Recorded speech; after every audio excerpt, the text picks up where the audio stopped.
A'udzu billahi minasyaitonir rajim. Bismillahirrahmanirrahim.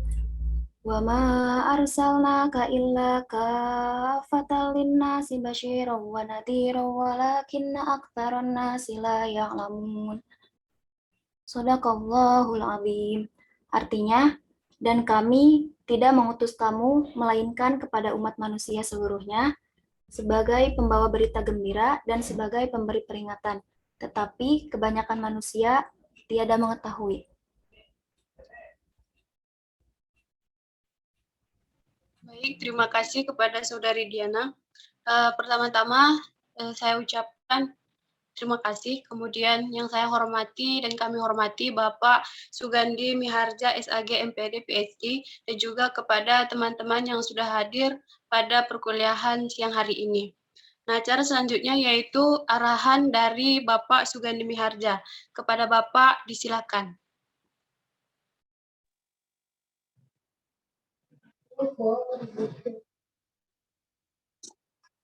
Assalamualaikum warahmatullahi wabarakatuh. Waalaikumsalam warahmatullahi wabarakatuh. Alhamdulillahirabbil alamin wal aqibatu lil muttaqin. Allahumma shalli ala Muhammad wa sallim ajma'in. Kita semua senang bisa bertemu kembali di dalam satu forum ilmu dan ingin kita sampaikan sebagai suatu tradisi yang harus kita bangun bahwa perkuliahan kita ini direcord gitu ya. Dan yang recording ini adalah setiap peserta yang presentasi. Ya, kalau yang presentasi ini ada 4 orang, maka masing-masing itu punya recordingnya, kemudian diedit gitu ya. Dan yang muncul itu namanya bersangkutan saja. Nah, maka dari itu, jadi sebelum presentasi setiap orang itu pembukaan dulu, misalnya Assalamualaikum, perkenalkan nama saya ini, izinkan saya menyampaikan subtopik mengenai ini. Nah, subtopik ini terdiri dari aspek ini dan ini serta ini. Baik, kita mulai satu persatu, topik ini begini kan, topik ini begini. Ya, kira-kira mungkin 10 menit atau berapa. Yang harus muncul di screen-nya itu, di layar itu screen itu. Jadi foto yang bersangkutan dengan screen-nya, ya kan? Karena orang nanti kan penyimak daripada videonya tadi itu juga ada gambarnya dan ada PPT-nya dalam bentuk screen. Dan itu nanti kalau sudah diedit bagus gitu ya, ada fotonya, ada dosennya kan, ada ulasannya sedikit. Nah, itu di-share ke YouTube dan linknya itu disimpan di mana di Inos itu. Nah, jadi kan kalau kita punya 43 mahasiswa, maka ada 43 rekaman mengenai bukti perkuliahan kita. Dan itu juga bisa menjadi kekayaan intelektual para mahasiswa yang bisa tersimpan sampai ratusan tahun sepanjang YouTube-nya tidak bangkrut, kira-kira begitu ya. Baik, demikian disampaikan, dan jangan lupa nanti di bagian akhir setelah ada diserahkan kepada PJ kembali, itu ada penutupan dengan doa kifarat majelis agar kesalahan, kekurangan daripada majelis taklim kita, majelis ilmu kita dalam pengampunan Allah Subhanahu wa taala. Baik, Sami Hadja dikembalikan kepada PJ kita, Kakak Ella dipersilakan. Baik, terima kasih Bapak atas arahan yang sudah diberikan. Nah, selanjutnya kita akan memulai perkuliahan yang akan dipresentasikan oleh kelompok 1. Nah, acara akan dipandu dan saya serahkan kepada moderator dari kelompok 1. Kepadanya disilakan. Baik, terima kasih Ella. Apakah suara saya terdengar? Ya, dengar Del. Baik. Bismillahirrahmanirrahim. Assalamualaikum warahmatullahi wabarakatuh. Alhamdulillahirabbil alamin. Assalatu wassalamu ala asrofil anbiya'i wal mursalin sayyidina Muhammadin wa ala alihi washabihi ajmain amma ba'du. Pertama-tama, marilah kita panjatkan puji dan syukur kehadirat Allah Subhanahu wa Ta'ala yang telah memberikan rahmat, kesehatan, dan keselamatan sehingga kita dapat berkumpul di perkuliahan kali ini. Yang saya hormati dosen mata kuliah Bimbingan Konseling Industri yaitu Bapak Sugandi Miharja, SAG MPD PhD, dan yang saya banggakan kepada teman-teman sekalian. Baik, perkenalkan saya Dela Septa, perwakilan dari kelompok 1 yang akan memimpin acara diskusi pada saat ini. Hari ini kita akan melanjutkan perkuliahan kita dengan penyampaian materi yaitu Bimbingan Konseling Islam dalam Sektor Industri dari kelompok 1 yang terdiri dari Saudari Akti Aliswasti, Anissa Niken, dan Erga Andika. Adapun susunan acara pada diskusi kita yaitu pembukaan, penyampaian materi, sesi tanya jawab, masukan ataupun arahan dari dosen mata kuliah, dan yang terakhir yaitu penutup. Baik, memasuki susunan yang pertama yaitu pembukaan. Mari kita mulai perkuliahan pada hari ini dengan bersama-sama membaca basmalah bersama-sama. Bismillahirrahmanirrahim. Acara yang kedua adalah penyampaian materi dari kelompok 1. Sebelumnya, saya akan memaparkan sedikit apa itu bimbingan konseling Islam dalam sektor industri. Baik, slide, oke. Pengertian bimbingan konseling industri. Bimbingan konseling industri merupakan hubungan timbal balik antara konselor dengan klien dalam lingkungan kerja yang mempunyai sifat profesional. Dan dengan adanya bimbingan dan konseling di sektor industri ini dapat membahas tentang suatu masalah dengan seorang karyawan yang mempunyai masalah emosional dengan maksud untuk membantu karyawan tersebut agar dapat mengatasi masalahnya secara lebih baik. Dan konseling juga bertujuan untuk memperbaiki kesehatan mental pada karyawan tersebut. Lalu adapun konsep bimbingan konseling industri dalam Islam. Pada sektor industri yang menjadi salah satu prioritas dalam pembangunan guna menaikkan taraf hidup masyarakat Indonesia. Adanya dorongan fondasi dari sektor industri Islam diharapkan mampu menghasilkan manusia yang memiliki kemampuan dan kreativitas berdasarkan nilai-nilai moral yang mulia untuk kebaikan hidup sesuai dengan nilai-nilai kemanusiaan dalam rangka pengabdian dirinya kepada Tuhan Yang Maha Esa. Nilai-nilai gotong royong, kerukunan, peduli antar sesama, saling welas asih yang mempunyai budaya bangsa, dan sekaligus diajarkan dalam ajaran agama Islam tersebut. Bimbingan dan konseling di sektor industri ini sangat dibutuhkan karena kondisi sosial dan perilaku individu yang dapat menimbulkan masalahnya tersendiri. Contohnya, seperti masalah kelompok-kelompok informal antara pekerja tersebut, adapun sikap tenaga kerja terhadap pekerjaan tersebut, dan komunikasi antar teman kerja tersebut. Maka dari itu, jasa konseling ini merupakan salah satu penawaran sebagai tindakan pencegahan ataupun antisipasi resiko dari stres pekerjaan. Selanjutnya, materi akan dijelaskan oleh Saudari Akti Aliswasti. Baik, terima kasih. Apakah suara saya terdengar? Terdengar jelas. Baik, terima kasih. Selanjutnya yaitu tujuan. Nah, apa sih tujuan dari bimbingan konseling industri ini? Yaitu untuk mencapai para pekerja untuk dapat memfokuskan pada dirinya sendiri agar dapat mengembangkan potensi dan kompetensi secara optimal di tempat kerja serta dapat mengentaskan permasalahan yang sedang terjadi di dalam ruang lingkup industri, serta konseling juga bertujuan untuk memperbaiki kesehatan mental karyawan. Secara umum, tujuan konseling industri ini ialah untuk membantu karyawan mengembangkan perilaku mereka yang lebih baik sehingga mereka akan berkembang dalam rasa percaya diri, pemahaman, pengendalian diri, dan kemampuan untuk bekerja secara efektif. Yang selanjutnya yaitu manfaat. Yang pertama, manfaatnya karyawan adalah makhluk sosial yang menjadi bagian dari suatu kelompok kerja dan tim kerja tertentu.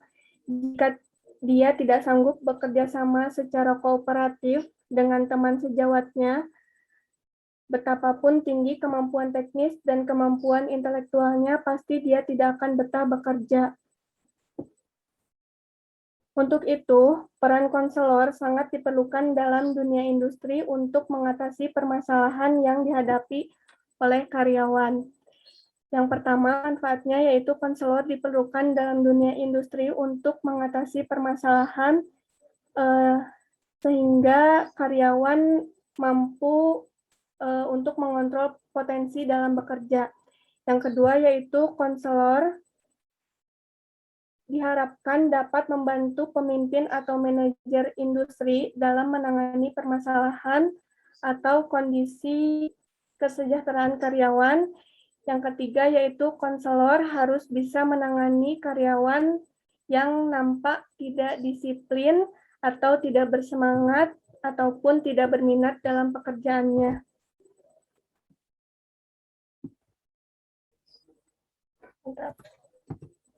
Nah, yang selanjutnya yaitu asas sifat-sifat BK Industri sebagaimana dalam prinsip konseling secara umum, yaitu yang pertama pencegahan. Nah, pencegahan di sini merupakan upaya konselor untuk senantiasa mengantisipasi berbagai masalah yang terjadi dan berupaya untuk mencegah agar tidak terjadi pada setiap karyawan. Yang kedua yaitu perbaikan. Dilakukan untuk membantu karyawan sehingga dapat memperbaiki kekeliruan dalam berpikir, berperasaan, dan bertindak. Yang selanjutnya yaitu pemeliharaan. Dapat membantu karyawan agar dapat menjaga diri dan mempertahankan situasi kondusif yang telah tercapai dalam dirinya agar terhindar dari situasi yang dapat menurunkan produktivitasnya. Yang selanjutnya yaitu ada objek kajian BK Industri. Yang pertama, ruang lingkup BK Industri, yang di dalamnya mencakup subbab materi seperti pengertian konseling, tujuan industri, tujuan bimbingan dan konseling industri, manfaat adanya bimbingan konseling industri, fungsi bimbingan konseling industri, dan yang lainnya. Yang kedua yaitu penelitian ilmiah dalam BK Industri, meliputi awal perintisan penelitian BK Industri dalam ranah penelitian bimbingan dan konseling industri. Yang ketiga yaitu hubungan industrial. Di dalamnya berkaitan dengan perilaku industri dan organisasi, berpartisipasi atau berpartiti dan tripartit, serikat pekerja, dan yang lainnya. Yang selanjutnya yaitu ada bentuk, struktur, unsur, fungsi, peran organisasi. Yang selanjutnya ada komunikasi dalam organisasi. Fokus ini mencakup pada organisasi persepsi, persepsi sosial, kesalahan persepsi, dan yang lainnya. Yang selanjutnya ada evaluasi dan pengembangan karyawan, meliputi pentingnya analisa jabatan, seleksi karyawan, pelatihan, dan yang lainnya. Motivasi, disiplin, dan etos kerja, meliputi perbedaan individual dalam motivasi, proses terbentuknya disiplin kerja, dan yang lainnya. Yang selanjutnya kepuasan kerja. Nah, kepuasan kerja ini merupakan sikap yang positif tenaga kerja terhadap pekerjaannya. Hubungan kepuasan dengan banyak aspek genetik, kecenderungan emosi negatif. Yang selanjutnya ada loyalitas kerja. Loyalitas kerja ini berwujud kesetiaan, pengabdian, dan kepercayaan. Selanjutnya ada pelatihan dan pengembangan kerja. Yang selanjutnya ada stres kerja, konflik organisasi, proses pengambilan keputusan, dan observasi lapangan. Baik, selanjutnya saya kembalikan kepada moderator. Terima kasih. Baik, terima kasih kepada Akti Alis. Selanjutnya, materi akan dijelaskan oleh Anissa Niken. Saya persilahkan. Terima kasih. Sebelumnya, apakah suara saya terdengar jelas? Terdengar, Niken. Saya akan menjelaskan mengenai problematika dalam BK Industri. Meningkatnya dan beragamnya masalah yang sering dihadapi oleh karyawan dan pekerja dalam sektor industri ini, sebagian besar masalah pasti mereka membutuhkan konseling, yaitu yang berhubungan dengan emosinya, tekanan emosi pada karyawan industri, dan yang sering terjadi akibat gesekan dalam pekerjaannya. Nah, emosi dapat terjadi di luar kendali dan menyebabkan karyawan berbuat hal yang merusak diri mereka sendiri, sampai parahnya lagi karyawan itu bisa meninggalkan pekerjaan dikarenakan hal sepele yang terlihat yaitu hal yang besar. Nah, disinilah alasan mengapa diperlukannya adanya proses konseling yang diharapkan dapat membantu para pekerja atau karyawan. Selanjutnya. Nah, di sini ada lingkup bimbingan dan konseling industri. Menurut Praitno, lingkup kerja konselor di dunia usaha dan industri itu meliputi 5 bidang pelayanan. Yang pertama ada penempatan kerja. Nah, di sini di mana konselor itu dapat memberikan bantuan bagi para pencari kerja dengan menyediakan berbagai informasi tentang pekerjaan, seperti prospek, analisis pekerjaan, dan penempatan kerja lainnya. Konselor juga memberikan informasi sesuai dengan kondisi pribadi para pekerja tersebut, sesuai bakat, minat, serta bidang keahliannya. Nah, yang kedua ada penyesuaian kerja. Kepada para pekerja baru atau yang baru bekerja, konselor memberikan layanan orientasi. Para pemula yang baru bekerja itu perlu mendapatkan persepsi yang tepat, wawasan yang memadai, dan cara-cara yang akurat tentang bidang kerja yang baru dijabat mereka. Dan yang ketiga ada kepuasan kerja, berupa keadaan yang diharapkan oleh para pekerja merasa senang bekerja, kemudian mereka merasa puas dengan kondisi yang ada. Kondisi ini akan mengantarkan para pekerja itu bertugas lebih lanjut dengan semangat yang cukup tinggi, bahkan semakin tinggi. Keempat itu ada kepindahan kerja. Tidak hanya di latar belakangi oleh faktor ketidakpuasan dengan pekerjaan yang lama, tetapi ada kemungkinan para pekerja ini pengalaman baru atau apapun alasannya, proses pemindahan membutuhkan bantuan konseling baik untuk menempatkan maupun penyesuaian. Yang terakhir ada pengentasan masalah. Nah, ini seringkali berkenaan dengan masalah keluarga, kesehatan, dan lainnya. Apabila masalah ini dibiarkan membesar, sedikit banyaknya itu akan mempengaruhi hubungan kerja dengan perusahaan. Tetapi apabila sebaliknya, masalah-masalah pribadi mereka itu segera ditangani dengan baik, dampak positifnya itu hubungan kerja mereka akan semakin baik juga. Yang selanjutnya. Nah, di sini ada subjek dan objek. Subjeknya itu dalam dalam bimbingan dan konseling industri diperlukan 2 kompetensi dalam bimbingan konseling industri yang Islami. Yang pertama itu diperlukannya pelaku profesional konseling atau konselor yang dapat membantu, meyakini, memahami, dan mengamalkan ajaran agama Islam. Dan yang kedua itu yang memiliki teknik skill. Kemudian objeknya di sini yaitu para pekerja atau karyawan yang membutuhkan konseling.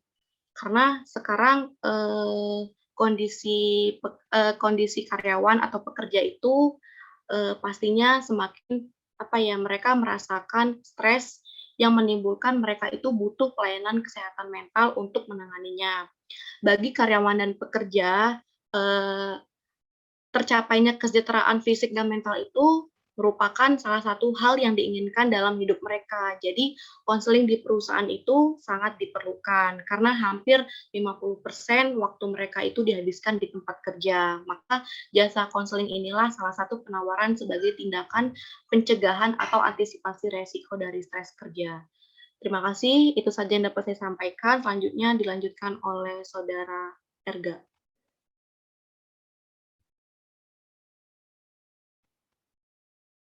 Baik, terima kasih kepada teman-teman yang telah memaparkan sebelumnya. Yang pertama yaitu ada metode, yaitu yang pertama ada metode directive counseling.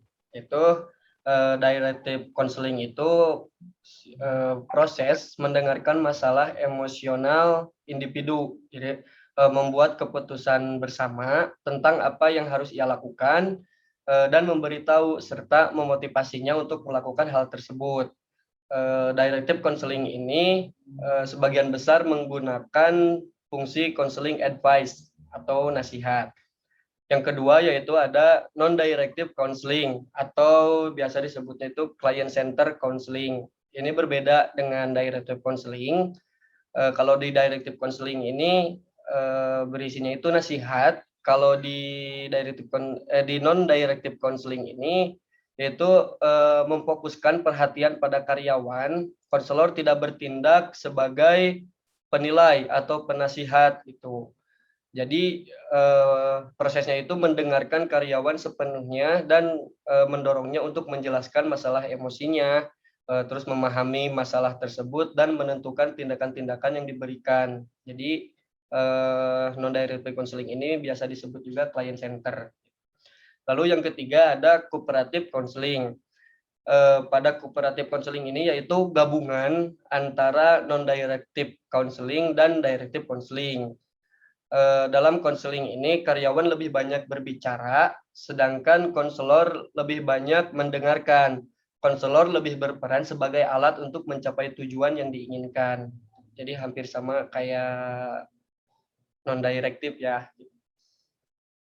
Lalu yang keempat ada eclectic counseling. Itu eclectic counseling merupakan pandangan yang berusaha menyelidiki berbagai sistem metode, teori atau doktrin yang dimaksud untuk memahami dan bagaimana perpaduan dari berbagai unsur yang diambil atau dipilih dari beberapa konsepsi serta pendekatan. Tujuan konseling ini yaitu mencari solusi yang berkaitan dengan permasalahannya dengan bimbingan dari konselor.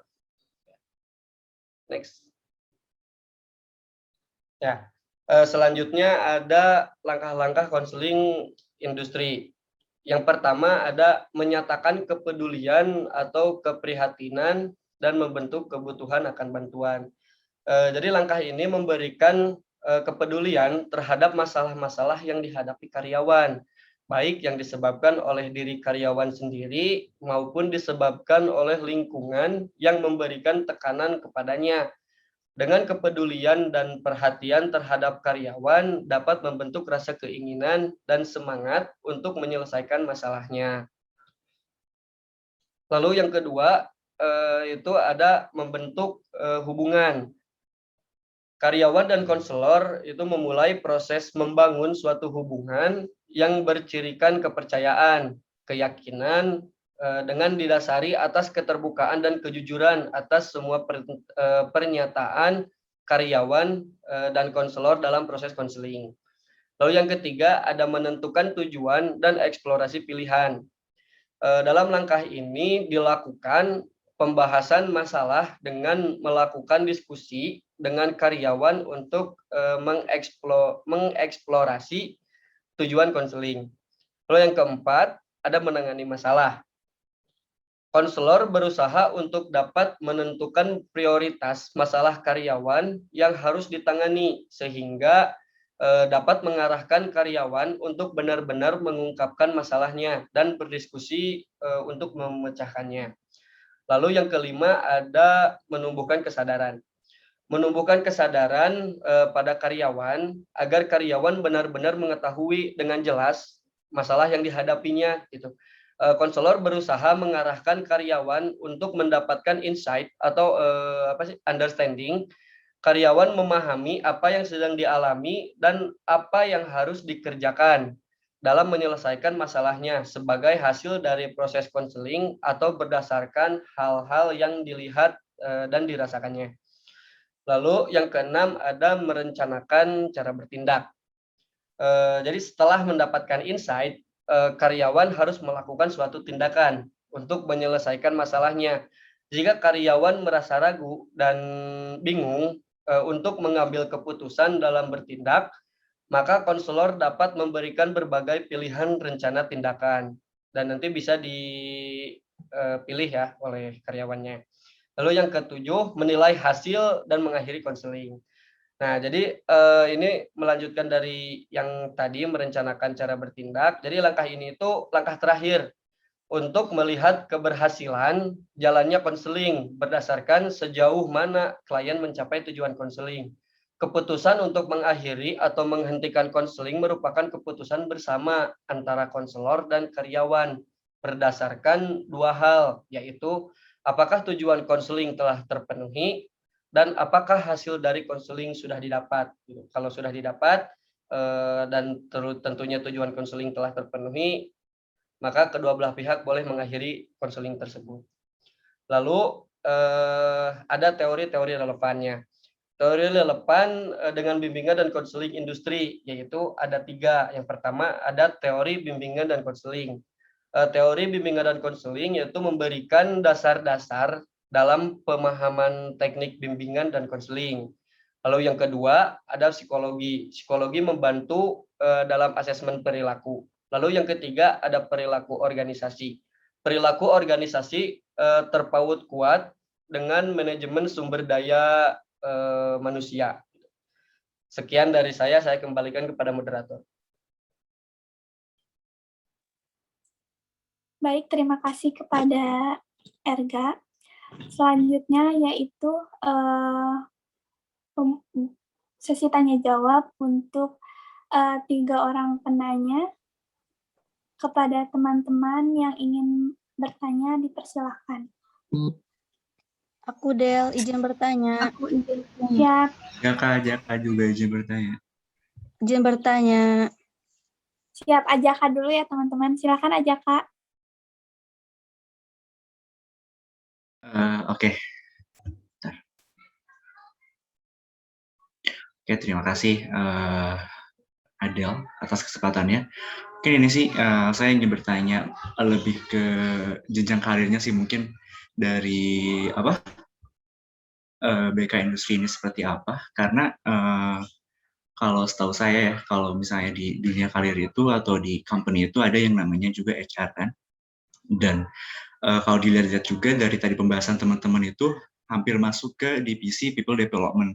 Dan kalau misalnya dari jenjang karir BK atau dari kita sendiri itu untuk nantinya akankah ke arah sana atau divisi HR atau memang ada kayak semacam divisi khusus untuk kita gitu selaku konselor kalau misalnya yang inline dengan jurusan. Mungkin itu sih yang jadi pertanyaannya. Baik, terima kasih kepada Ajaka pertanyaannya. Selanjutnya kita tampung dulu ya. Selanjutnya 2 orang petanya lagi. Aku Del. Anggi, silakan. Izin bertanya.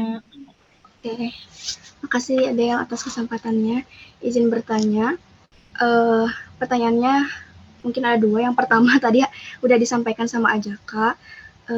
Terus yang kedua, apa alasan logis gitu ya untuk menjawab pernyataan kalau misalnya di luar itu sering kayak gini nih, kerja aja dulu lah biar dapat uang gitu kan, karena hidup ini kan butuh uang, kan emang logis ya kayak gitu teh, kayak emang kita hidup di dunia teh butuh gitu yang namanya, meskipun uang bukan segalanya, tapi kan segalanya meskipun uang bukan segalanya tapi segalanya bisa dapatkan dengan uang gitu kan, emang logis. Nah, apa gitu alasan yang logis itu bagi kita sebagai konselor untuk menjawab pernyataan itu, karena kan kalau hanya menasihati misalnya kayak tadi salah satu metode dalam BK Industri itu kan menasihati. Kalau hanya misalnya menasihati mungkin kita disangkanya ceramah gitu kan kayak gitu. Adakah gitu metode lain gitu yang cocok gitu selain menasehati ya untuk menangani masalah tersebut, kayak udahlah kerja tanpa memikirkan sholat misalnya, kayak waktu sholat ditinggalin kayak gitu. Ada nggak sih metode yang cocok gitu selain menasehati gitu? Atau ya mungkin menasehati bisa gitu, tapi gimana gitu, gimana? Terima kasih.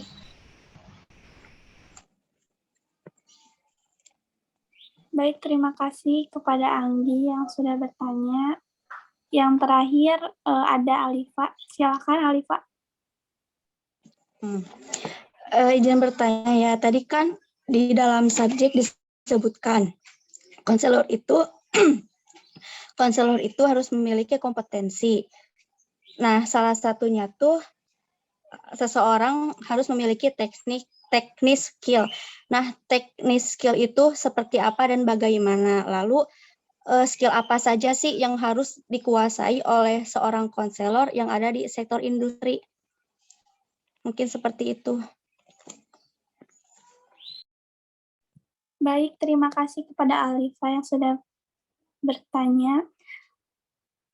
Dari kelompok 1, ada yang mau menjawab pertanyaan dari pertanyaan pertama, yaitu Ajaka?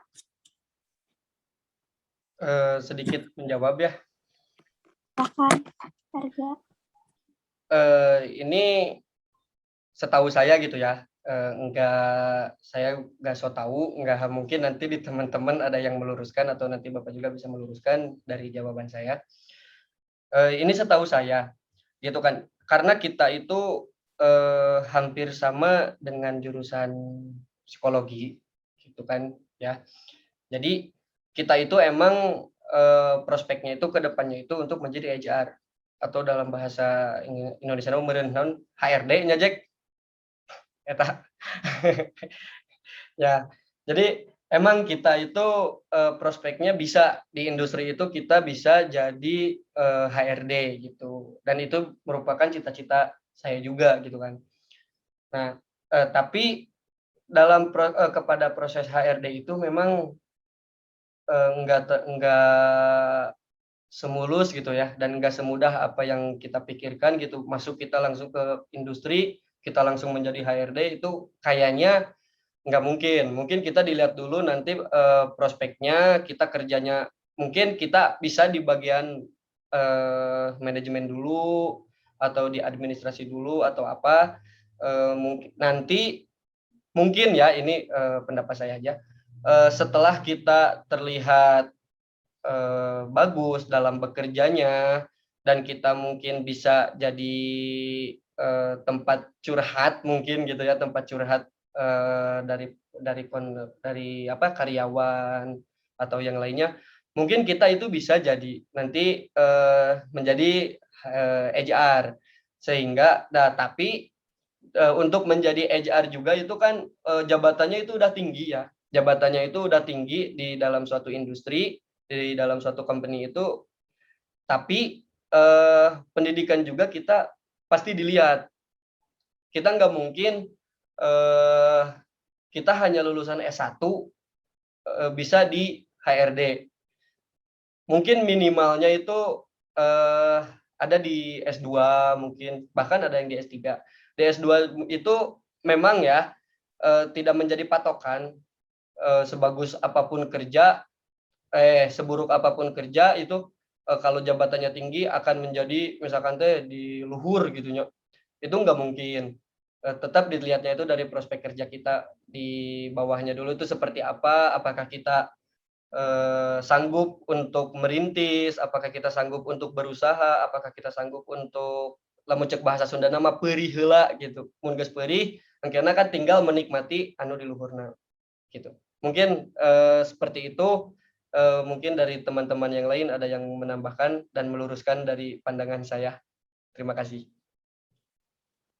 Terima kasih Arga atas jawabannya. Kepada teman-teman yang lain, ada yang mau menambahkan pertanyaan dari Ajaka?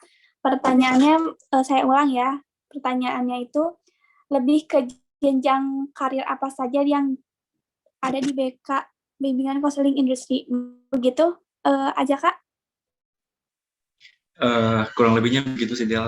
Cuman mau sedikit juga negasin pertanyaannya kayak kan dari tadi kita bahas soal konseling ya, dan kalau misalnya di acara itu sendiri, setahu saya pribadi juga ada yang namanya people development, di mana itu juga kayak memberikan konseling ataupun pelatihan-pelatihan untuk bagaimana cara nge-engagement si karyawan. Nah, jadi yang saya tanyakan tadi itu apakah kita juga selaku lulusan dari BK ini bisa terjun juga jadi HR di bagian people development khususnya, atau memang kita tuh hanya sebagai penyuluh saja atau hanya memberikan konseling secara apa ya, maksudnya panggilan mungkin, atau nggak bisa berkarir secara nyata gitu di HR itu sendiri. Mungkin seperti itu sih kalau buat pertanyaan. Itu teman kamu. Baik, ada yang mau menambahkan? Oh, silakan Alvan. Oh iya, izin menambahkan teman-teman. Jadi terkait tadi pertanyaan Jaka ya tentang jenjang karir di bidang HR gitu ya, khususnya kita sebagai lulusan BK itu seperti apa. Nah, di HR sendiri kan sebenarnya ada beberapa bagian ya, mungkin Jaka juga tahu gitu ya. Ada yang memang khusus di konsentrasi di rekrutmen staff, kemudian di bidang di bagian secara administratif juga gitu kan. Terus juga ada yang memang di bagian training dan development people gitu kan. Jadi istilahnya banyak bagian-bagian di HRD itu sendiri yang memang bisa kita telaah gitu kan. Tidak hanya beberapa bagian, juga setiap perusahaan juga punya kebutuhannya tersendiri-sendiri gitu ya. Ada yang memang perusahaan itu membutuhkan orang-orang yang misalkan berkualifikasi di A, atau misalkan di B dan di C dan sebagainya gitu. Itu tidak menutup kemungkinan meskipun yang secara umum mungkin yang memang sudah punya konsentrasi secara khusus ya memang jurusan psikologi gitu, ada psikologi industri organisasi. Tapi dari jurusan kita pun kalau misalkan memang kita qualified di perusahaan tersebut, maka tidak menutup kemungkinan kita pun bisa berkarir di sana gitu kan. Jadi kita pun harus bisa jeli melihat kesempatan di perusahaan mana yang bisa qualified dengan kita gitu. Itu mungkin, terima kasih. Baik, terima kasih Alvan. Yang lainnya apakah ada yang mau menambahkan dari pertanyaan Ajaka?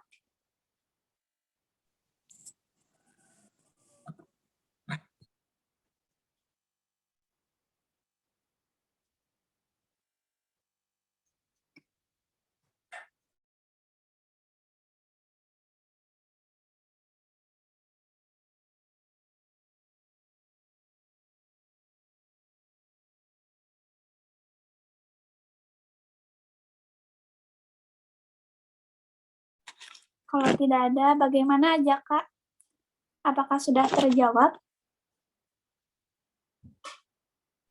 Sudah, makasih atas jawabannya buat Ergar sama Alvan.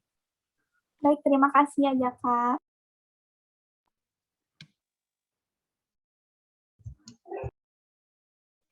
Selanjutnya, pertanyaan kedua dan ketiga dari kelompok 1, ada yang ingin menjawab?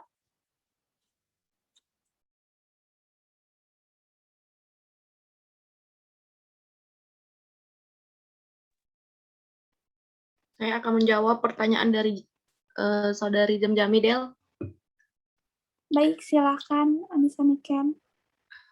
Tadi pertanyaannya pada slide itu ada subjek subjek bimbingan dan konseling industri itu salah satunya ada konselor itu harus memiliki teknik skill kayak gitu.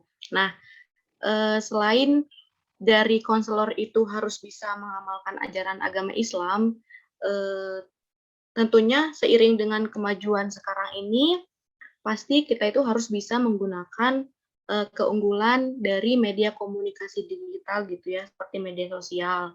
Nah, kemudian bimbingan dan konseling ini sebagai suatu proses pemberian bantuan kepada individu yang dapat dilaksanakan melalui berbagai macam layanan. Nah, yang artinya layanan di sini itu tidak hanya dapat dilakukan dengan tatap muka secara langsung, tetapi juga konselor bisa memanfaatkan media atau teknologi informasi yang ada. Nah, sekarang itu tentunya pasti para pekerja atau karyawan itu sekarang mereka sibuk gitu ya dengan pekerjaan mereka. Tetapi di lain sisi mereka itu pasti memiliki masalah pribadi gitu. Dan mereka itu pasti butuh bantuan konseling atau mereka ingin gitu menyampaikan keluh kesah mereka dan ingin mendapatkan solusi. Nah, disinilah peran teknologi informasi ini dapat membantu untuk memecahkan suatu masalah dan di situ mereka dapat bertukar pikiran. Jadi selain melakukan konseling secara langsung, bimbingan dan konseling dalam sektor industri juga bisa memanfaatkan media untuk melakukan konseling. Seperti itu mungkin.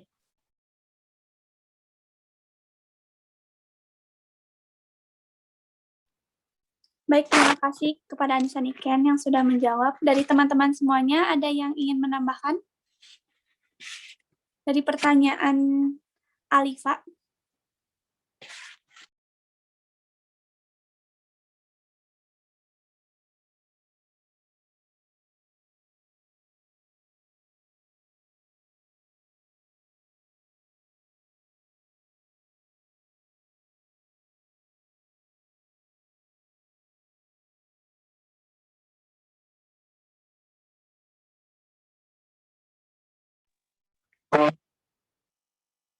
Jika tidak ada, bagaimana Alifa? Apakah sudah terjawab pertanyaannya? Alhamdulillah Del sudah. Baik, alhamdulillah. Selanjutnya pertanyaan terakhir dari Anggi. Anggi, mohon maaf, apakah boleh pertanyaannya diulangi? Iya, boleh. Jadi gimana gitu caranya untuk menjawab orang-orang yang hanya memikirkan kerja aja tanpa memikirkan akhiratnya gitu. Tapi kita sebagai konselor, misalnya nih di pabrik gitu, di pabrik ada waktu adzan, terus kita kan ngajak sholat gitu, tapi mereka mah meninggalkan dengan alasan yang intinya mah butuh duit gitulah intinya mah gitu. Nah kita sebagai konselor harus kayak gimana gitu? Apakah menasehati? Tapi kalau misalnya menasehati, takutnya teh disangkana teh naon ceramah wae gitu teh konselor teh geuning ceramah wae gitu. Apakah ada gitu metode lain selain menasehati gitu atau emang ya udah sih menasehati aja tapi dengan cara yang lain gitu. Gimana?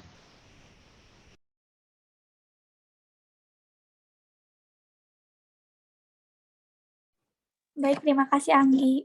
Dari kelompok 1 ada yang mau menjawab pertanyaan dari Anggi?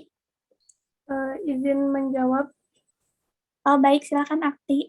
Oke, tadi kan kayak metode apa sih yang digunain gitu kita sebagai konselor jika ada karyawan yang seperti itu. Kalau menurut saya tentunya kita harus melakukan pendekatan kepada orang tersebut, entah itu dari segi psikologisnya, entah itu dia dari segi agamanya. Terus dari pendekatan itu kita bisa menganalisis nih ternyata dia tuh orangnya seperti ini. Kenapa sih alasannya dia nggak mau sholat gitu? Karena dia butuh uang dan sebagainya gitu kan. Terlepas dari emang pekerjaan itu, kalau misalnya emang waktu sholat kan pasti ada waktu istirahat. Nah, kenapa sih gitu orang itu nggak menyempatkan untuk di saat ada waktu istirahat, dia tidak menyempatkan untuk sholat, sementara kita itu istilahnya kayak rezeki kita itu ya datangnya juga dari Allah gitu. Karena kalau misalnya tidak seimbang antara agamanya, antara rohaninya sama finansialnya, itu juga sama aja bohong gitu. Jadi kalau menurut saya bisa melakukan pendekatan secara psikologis maupun rohaninya gitu. Terus bisa juga ngelihat kayak ya itu tadi gimana sih cara dia bekerja, gimana sih cara dia buat bergaul sama teman-temannya, itu sih. Karena menurut saya faktor lingkungan sekitar di pabrik-pabrik juga berpengaruh gitu. Makasih. Baik, terima kasih. Dari teman-teman semuanya ada yang mau menambahkan lagi? Izin menambahkan. Oh, boleh, Pak. Cahya, boleh. Silakan Cahya. Cahya dulu aja. Bismillah. Saya mah izin menambahkan sedikit aja ya. Kalau mengenai jam waktu sholat sama yang lainnya mah itu teh menurut saya mah kan setiap industri kan beda-beda tuh. Jadi kalau menurut saya mah gimana manajemennya sih? Gimana manajemennya? Jadi setiap pabrik kan manajemennya beda-beda. Yang mengatur waktu kan itu bukan HRD, bukan development gitu kan ya. Jadi kalau menurut saya sih gimana manajer setiap perusahaannya masing-masing. Kalau yang saya ketahui ada gitu kan ya di Bandung kayaknya kayak di percetakan Max Print tuh ya. Kalau di percetakan Max Print kan emang eh, pemiliknya itu kan orang Islam gitu kan ya. Jadi setiap waktu azan kayak azan zuhur, azan asar, azan maghrib pasti ada rolling gitu kan ya bagian sholat gitu kan ya seperti itu. Jadi kalau menurut saya pribadi mah gimana yang mengatur waktunya sih setiap ya di sektor industrinya masing-masing seperti itu. Terima kasih. Silakan Alvan. Izin menambahkan ya, moderator. Jadi nyambung juga nih dari pernyataan dari Cahya tadi gitu ya terkait dengan memang apa ya waktu istirahat terutama para muslim dan muslimat gitu ya yang memang pengen melaksanakan sholat yang pasti satu sih dari sisi regulasi atau kebijakan di perusahaannya juga harus bisa mendukung ke sana gitu. Jadi nantinya mungkin teman-teman yang bekerja di perusahaan sebagai HR, sebagai staff development company gitu kan ya, itu bisa memberikan usulan juga gitu ke pimpinan terkait dengan adanya misalkan pimpinannya non muslim misalkan. Itu kan bisa memberikan apa ya semacam toleransi ataupun kelonggaran aturan bagi para teman-teman yang karyawan muslim untuk bisa melaksanakan kewajiban terlebih dahulu gitu kan. Nah, selain itu juga apa secara teknisnya mungkin saat open rekrutmen karyawan teman-teman bisa negosiasi berupa apa berupa waktu istirahat sholat gitu kan ya pada saat perjanjian kontrak gitu kan jadi supaya ada bargaining dulu di awal gitu jadi khawatir kalau misalkan teman-teman tidak begitu di awal tidak apa ya khawatir punya suatu uh, rasa kagok gitu ya ataupun kayak ngedumel sendiri di belakang tanpa teman-teman komunikasi juga gitu. Itu mungkin terima kasih. Baik, terima kasih yang sudah menjawab pertanyaan dari Anggi. Bagaimana Anggi? Ya, udah. Terima kasih semuanya. Alhamdulillah. Baik, terima kasih kepada yang sudah menanya dan yang sudah menjawab. Selanjutnya saya adanya arahan dari dosen mata kuliah bimbingan konseling industri, yaitu Bapak Sugandi Miharja SAGM PDPHD. Kepada Bapak dipersilahkan.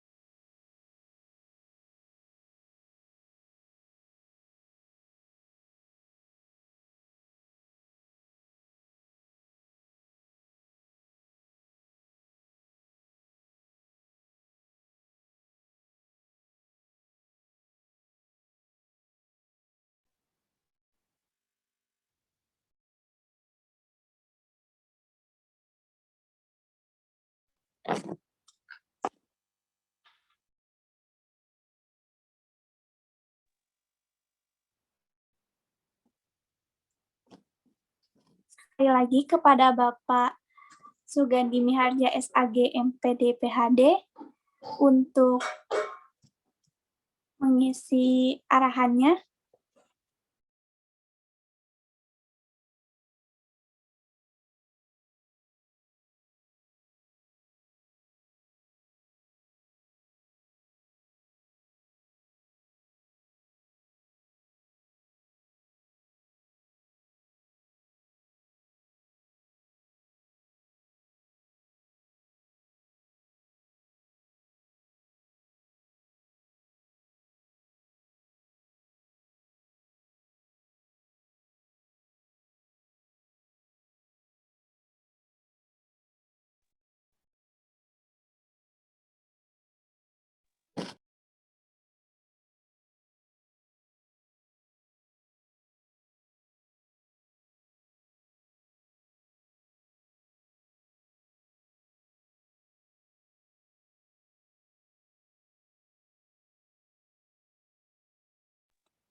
Baik, selanjutnya adanya arahan dari dosen mata kuliah bimbingan konseling industri, yaitu Bapak Sugandi Miharja SAG MPD PhD.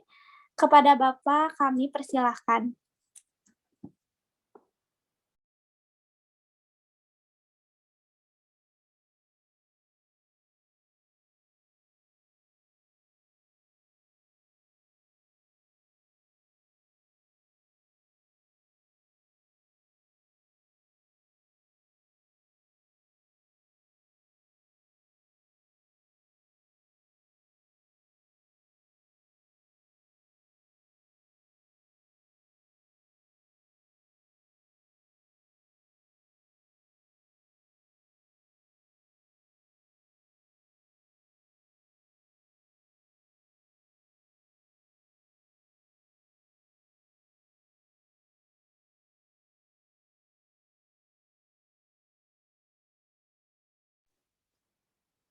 Untuk mempersingkat waktu, kita tutup acara ini.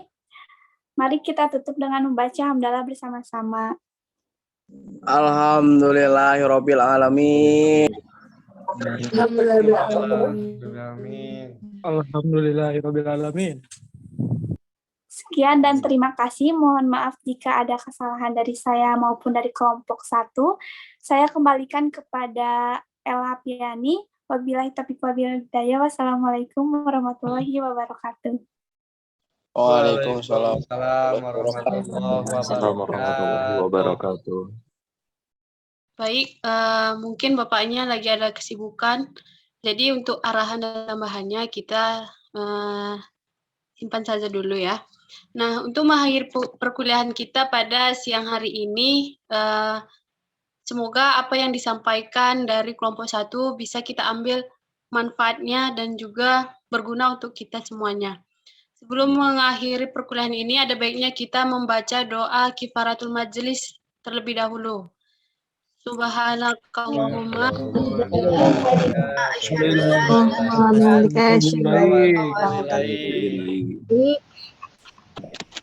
Sekian perkuliahan kita hari ini kita tutup dengan ucapan alhamdulillahirabbil alamin.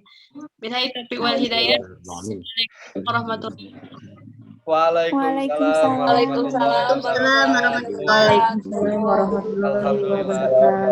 wabarakatuh.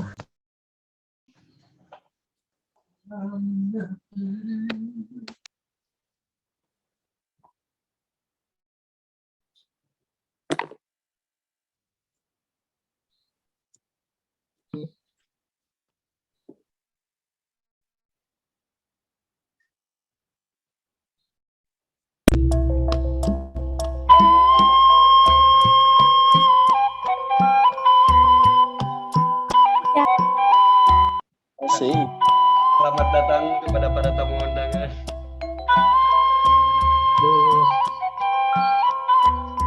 Jadi siapa pengantinnya?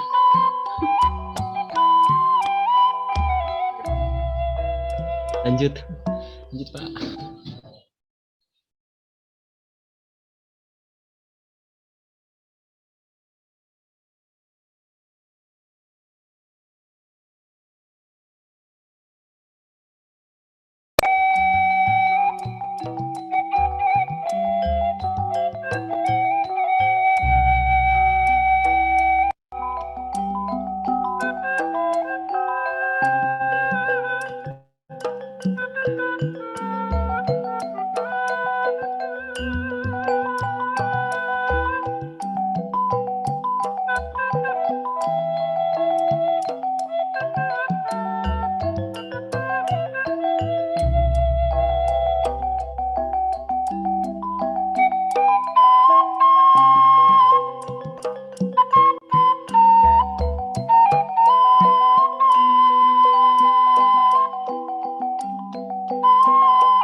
Assalamualaikum warahmatullahi wabarakatuh. Waalaikumsalam warahmatullahi wabarakatuh. Waalaikumsalam warahmatullahi wabarakatuh. Baik, alhamdulillah presentasi sudah disampaikan dan tentu kita semua dapat menyimak apa yang telah dibawakan oleh teman-teman kita. Baik, berikutnya adalah kuis. Kuis pertama diberi kepercayaan untuk menjawab kepada Kakak Alifah Dwi. Kakak Alifah hadir?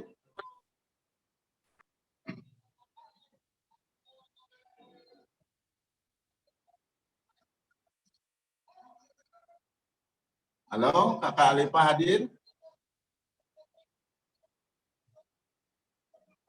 Kakak Alifah Dwi. Hadir, Pak. Baik. Pertanyaannya begini. Apa nama mata kuliah kita? BK Industri, Pak. Pandai ya.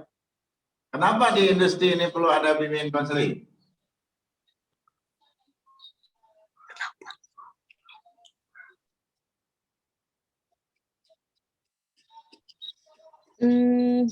Karena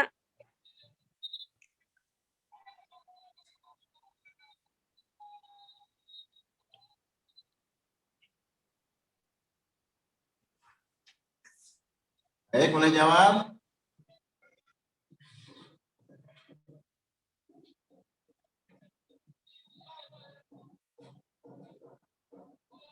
Nah, itu betul itu ya. Itu ya. Boleh. Kembali kepada juri dulu nih. Di sini ada juri ini Kakak Adela Septa. Hadir beliau nih? Masih hadir? Kakak Adela?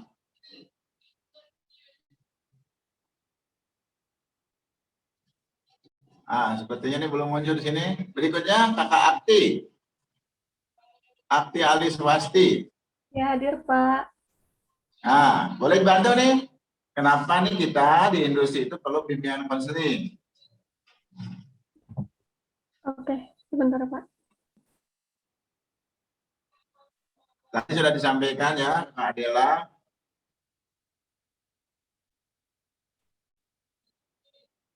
Ya. Karena untuk membantu para karyawan yang bekerja, bisa juga membantu para manajer untuk menghadapi karyawan yang tidak semangat atau mungkin malas dalam bekerja.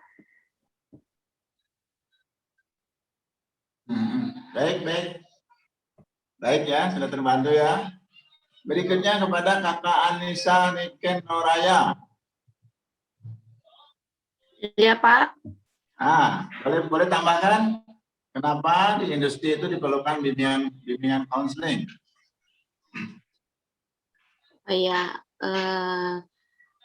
Yang pasti para pekerja dan karyawan itu mereka juga mempunyai masalah di dalam dunia pekerjaan mereka. Nah, di situ mereka pasti membutuhkan bantuan konseling gitu ya, Pak, untuk bertukar pikiran, untuk memecahkan masalah, kayak gitu, Pak. Itu saja. Jadi kan ini wilayah BK itu ada 4 ya. Yang pertama kan ada preventif, mencegah orang tidak terjadi masalah. Yang kedua memulihkan masalah. Yang ketiga mengembangkan, ya kan? Yang keempatnya ada advokasi. Dari 4 ini mana yang itu bisa diimplementasikan di dalam BK Industri? Boleh bantu nih? Silakan Kakak Anissa.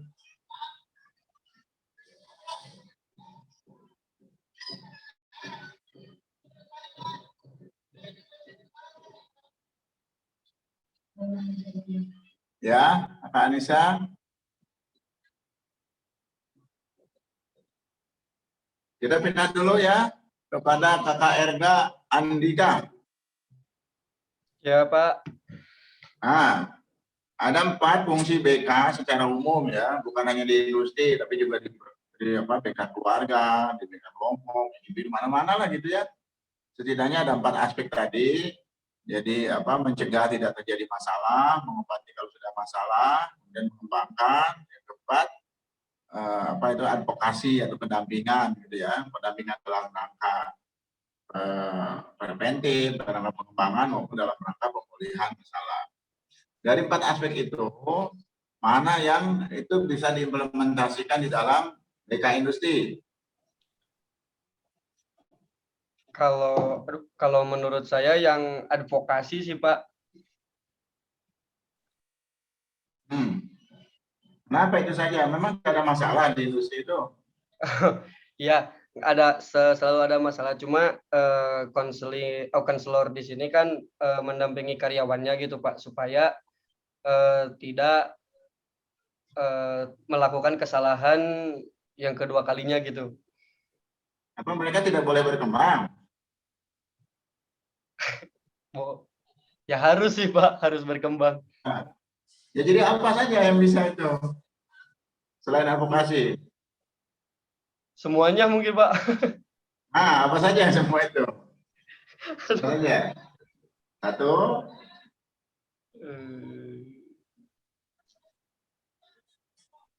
Satu preventif ya. Ya Pak. Preventif ini maksudnya gimana ini? Lupa lagi Pak. Mencegah agar karyawan itu tidak terjadi penyimpangan, kesalahan ya. Terus mencegah agar karyawan tidak demo. Supaya karyawan tidak demo gimana? Sistemnya harus benar kan di industri itu, ya kan? Dan karyanya pun diberi pemahaman begini bekerja di sini misalnya kan. Yang kedua, kalau dia sudah ada masalah, kan dia ada kurasi ya, pendampingan menyelesaikan masalah. Misalnya ada konflik antar mereka, konflik kepemimpinan, ya kan? Ya, Pak. Berarti itu pertama development, kedua pemulihan kuratif, yang ketiga pengembangan. Perkembangan itu begini, tadinya staf biasa menjadi middle leader, kan? Yang tadinya middle leader menjadi top leader, ya kan berkembang kan? Gitu bukan? Ya Pak, gitu. Baik, terima kasih Kak Edgar atas pemetaannya. Baik, pertanyaan berikutnya diajukan kepada Kakak Anggi Aprilianti.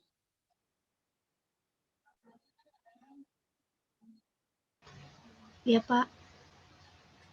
Nah, sedang di kabupaten mana ini?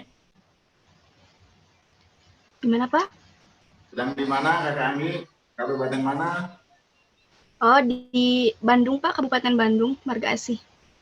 Baik ya. Baik, pertanyaannya. Dari yang disampaikan oleh teman kita tadi dalam presentasi, apa saja topik, ya kan? Topik mata kuliah bimbingan karir industri ini?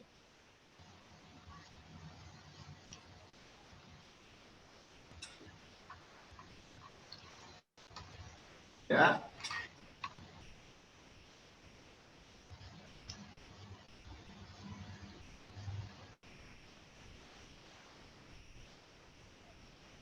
Apa saja? Ada objek kajian namanya di sini ya. Kurang lebih ada 14 objek kajian. Apa saja itu? Objek kajian.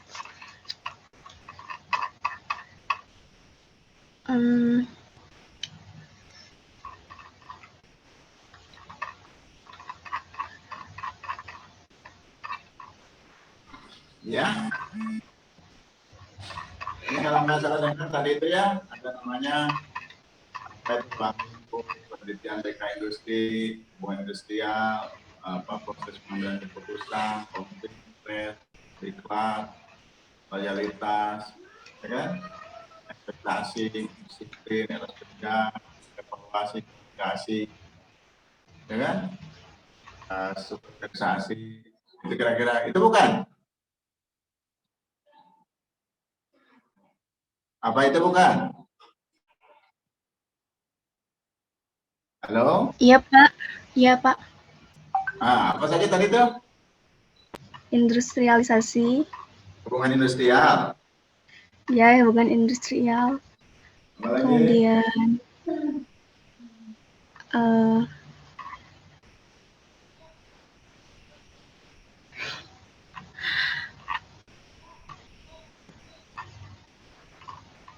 Baik, boleh ya. Makasih ya. Oke, Pak. Kita pindah kepada Kakak Ajahra Fikriyatun Nurfadilah.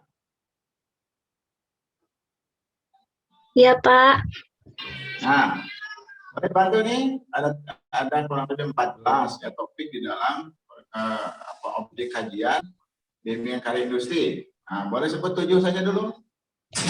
Yang pertama ada ruang lingkup BK Industri, kemudian ada penelitian ilmiah pada BK Industri, kemudian ada hubungan industrial, bentuk-bentuk struktur, unsur, fungsi, dan peran dari organisasi. Yang kelima ada komunikasi dalam organisasi, kemudian evaluasi dan pengembangan karyawan. Yang ketujuh ada motivasi, disiplin, dan etos kerja. Mantap ya. Baik, nah, bagus, dijawab ya. Baik, berikutnya kita pindah kepada Kakak Ella Piani Surbakti.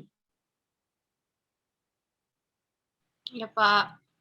Nah, di kabupaten mana ini? Gimana, Pak? Kabupaten mana ini? Sedang di mana? Di Bandung, Pak. Di mana di Bandungnya? Cibiru. Oh, orang Cibiru. Ya, baik, baik. Ya. Dulu di mana sekolah SMA? Di Man Kabanjahe, Medan, Pak. Man mana? Man? Hah? Di area mana? Aliyah Negeri 1 Kabanjahe. Di mana itu? Di Kabupaten Karo, Pak, Sumatera Utara, di Medan. Oh, iya, mantap, mantap. Iya. Pantas namanya itu ya. Kita kurang akrab. Baik, pertanyaannya begini. Apakah yang menjadi asas daripada BK Karir Industri? Nah, teman kita menuliskannya ada 3 asasnya. Pertama, preventif tadi, pencegahan ya. Yang kedua, perbaikan. Maksudnya kalau ada yang kurang-kurang dibaik-baikkan ya. Atau pemeliharaan, kalau yang sudah baik ya tetap saja baikkan gitu, jangan diburu-buru. Benar nggak itu? Iya, Pak. Ada berapa tadi? 3. 1. Pencegahan, yang kedua perbaikan, dan yang ketiga pemeliharaan. Mantap ya. Baik, terjawab sudah ya. Terjawab. Nah, pandai ya. Berikutnya ini kita tanya nih kepada teman kita, kepada Kakak Elsa Sabila.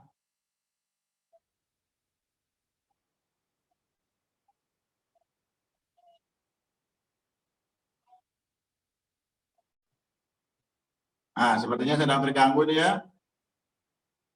Nah, kita pindah kepada Kakak Agis Hidayatullah. Ya, Pak, hadir, Pak. Nah, di kabupaten mana ini? Di Kabupaten Majalengka, Pak. Oh, iya. Majalengka ini? Di jalan ya, Malusma, masih genting di sana. di Malusma, Pak. Nah. Pertanyaannya, ilmu itu kadang-kadang tidak bisa berdiri sendiri, apalagi ilmu turunan. Karena ada pohon ilmu tuh. Ada pohon ilmu. Nah, misalnya kan konseling ini bagian dari komunikasi, atau bagian dari pendidikan, atau dari ilmu sosial. Kan. Kemudian kesananya bagian dari filsafat, kira-kira begitu ya. Atau bagian dari agama, macam-macam. Nah, ketawanya kalau kita cari search engine di mana di Google Google Scholar misalnya, kita akan cari pohon ilmu itu. Kalau kita cari konseling langsung di mana di Scopus misalnya, itu tidak muncul. Ya. Tapi kalau kita cari dulu psikologi konseling itu muncul. Baik, yang kita tanyakan adalah apa teori-teori yang relevan yang berkaitan dengan BK Industri. Nah, boleh sebut nih, ada 3 katanya. Di sini ada 3. Yang pertama teori bimbingan dan konseling. Yang kedua ada psikologi. Dan yang terakhir atau yang ketiga ada perilaku organisasi, Pak.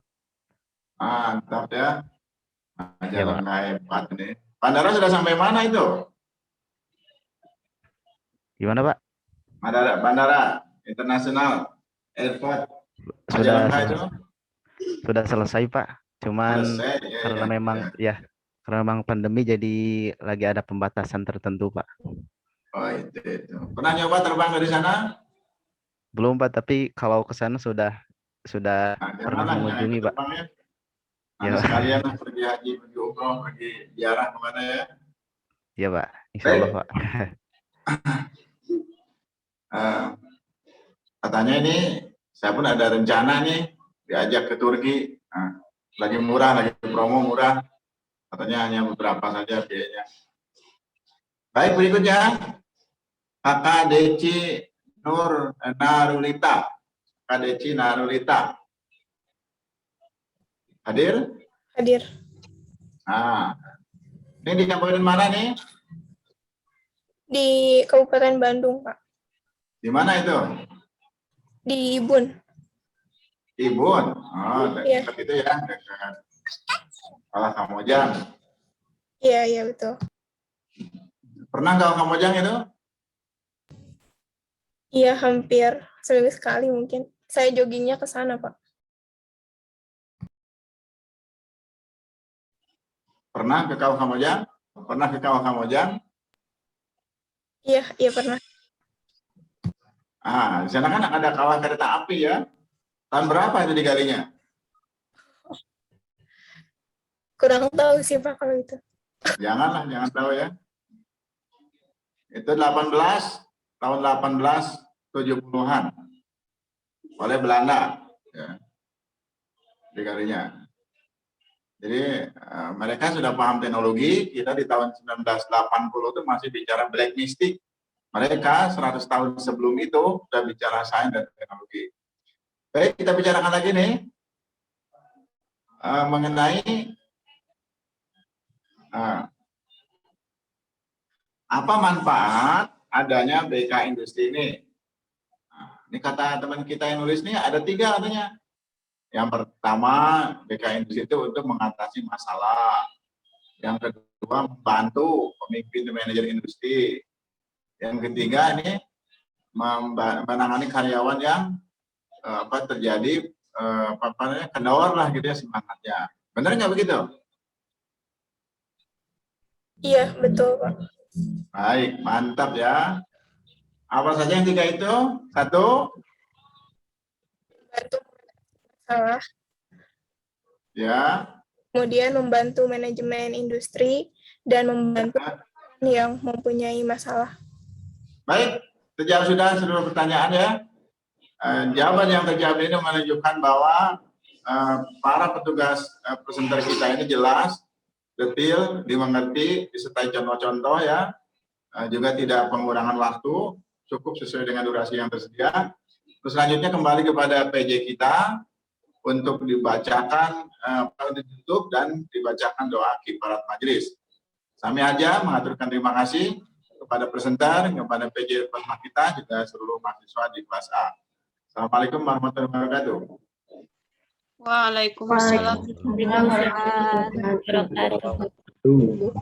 Bapak atas arahan dan juga masukan dari Bapak. Nah, untuk mengakhiri perkuliahan kita pada hari ini, marilah bersama-sama kita membaca doa kifaratul majelis.